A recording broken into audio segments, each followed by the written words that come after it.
సమ సమాజము కులమత భేదం ప్రాంతీయ తత్వం కులమత భేదం ప్రాంతీయ తత్వం కులాలే కాలకూట విషం కక్కెరా మారాలి మన సమాజము మారాలి మారాలి మన సమాజము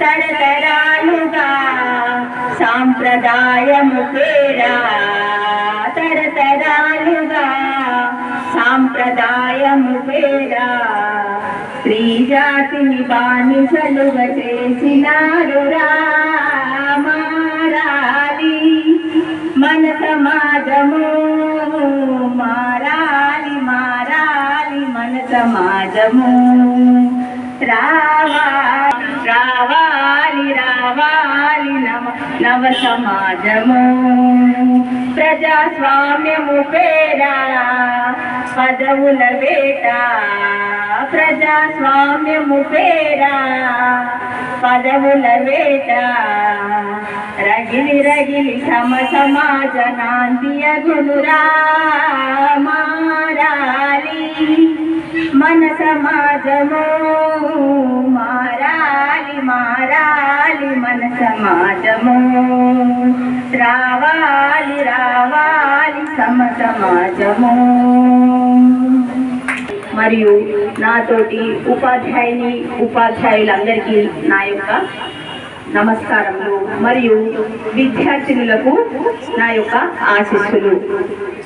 మొత్తం మండల్లోనే మనంత పెద్ద స్కూలు ఎక్కడా నాకు కనబడలేదు. ఇప్పుడు కాదు, అప్పటి 98లో వచ్చాను నేను ఇక్కడ గర్ల్స్ హై స్కూల్కు నేను 98లో వచ్చినప్పుడు మన స్కూల్ స్ట్రెంత్ చాలా పెద్ద స్ట్రెంత్ మేడం. 1000 మంది దాకా ఉండేవాళ్ళు. పేర్లు కిక్కిసిన జనాభా. అయితే ఉర్దూ మీడియం మరియు మరాఠీ మీడియం, తెలుగు మీడియం అందరు కూడా ఎంతో ఆప్యాయతతో ఉండేవాళ్ళం మేడం. ఒక్కొక్క మీడియంలో దాదాపు 10 మంది టీచర్స్. అంటే అప్పుడు ఉర్దూ మీడియంకు 2 హ్యాండ్స్ ఉండేవాళ్ళు, ప్రతి సబ్జెక్టుకు 2 hands. Telugu medium, Marathi medium, Telugu మీడియంకు ఒక్కొక్క హ్యాండ్, ఉర్దూ మీడియంకు మాత్రము 2, ఒక్కొక్క సబ్జెక్టుకు 3 హ్యాండ్స్ కూడా ఉండేవి. అంత స్ట్రెంత్ ఉండేది అప్పుడు. చాలా పెద్ద స్కూల్. మరియు అప్పటి సీనియర్ టీచర్స్ కూడా మళ్ళీ ఎంతో ఆప్యాయతతో ఎవరికి ఒక సమస్య ఏదైనా స్టాఫ్ లో ఎదురైనట్టయితే ఆ డిస్కషన్ లో అది ఇంతే చిన్న సమస్యగా దాన్ని వెంటనే సాల్వ్ చేసి నీకు నేనున్నాను భరోసా ఇచ్చేవాళ్ళు. ఆ విధంగా అంటే దాదాపుగా అందరం కూడా మేము వచ్చినాం ఇక్కడ ఉర్దూ మీడియం, ఇది తెలుగు మీడియం, ఇది మరాఠీ మీడియం టీచర్ అనే భేద భావన ఎప్పుడు మా లోపల లేకుండా మేడం. నేను మరి నాకు అదే కావచ్చు, అప్పటిది కావచ్చు నాకు, మరి నేను ఇక్కడికి రావడానికి ఆ ఇన్స్పిరేషనే నన్ను ఇప్పుడు ఇక్కడికి వచ్చిందొచ్చు నాకు అనిపిస్తుంది. ఎందుకంటే నేను వచ్చిన స్టార్టింగ్ నుండి కూడా ఎవరికి ఏదైనా లోటు అనిపిస్తే, డల్లుగుంటే ఇట్లా నీవి ఈ మీడియము అని లేకుండా ప్రతి ఒక్కరు ఆప్యాయతగా పలకండి. ఆఫీసర్ సుల్తానా, తర్వాత ఎందరో మేడమ్స్ నా చేతికి చాలా మంచి అనిపించేది మేడం. అంటే గర్ల్స్ హై స్కూల్ అంటేనే ఇక్కడ ఎలక్షన్స్ జరిగినప్పుడు మన స్కూల్ తోటే మొత్తం అక్కడ గెలుపు అనేది వచ్చేది. పిఆర్టీ గెలుపు అనేది ఇక్కడ నుంచే, మన స్టాఫ్ నుంచే వచ్చేది. మనన్ని ఓట్లు చుట్టుపక్కల మండలాల్లో ఇక్కడ నిజం మేడం. చాలా మంచి స్కూలు, నాకు దాదాపు ఎక్కువ అనుబంధం ఉన్న స్కూలు. మరి నేను ఇంకా సర్వీసులో 40 ఏళ్ళ సర్వీసులో దాదాపు 22-23 ఏళ్ళు ఇంట్లోనే గడిపేశాను.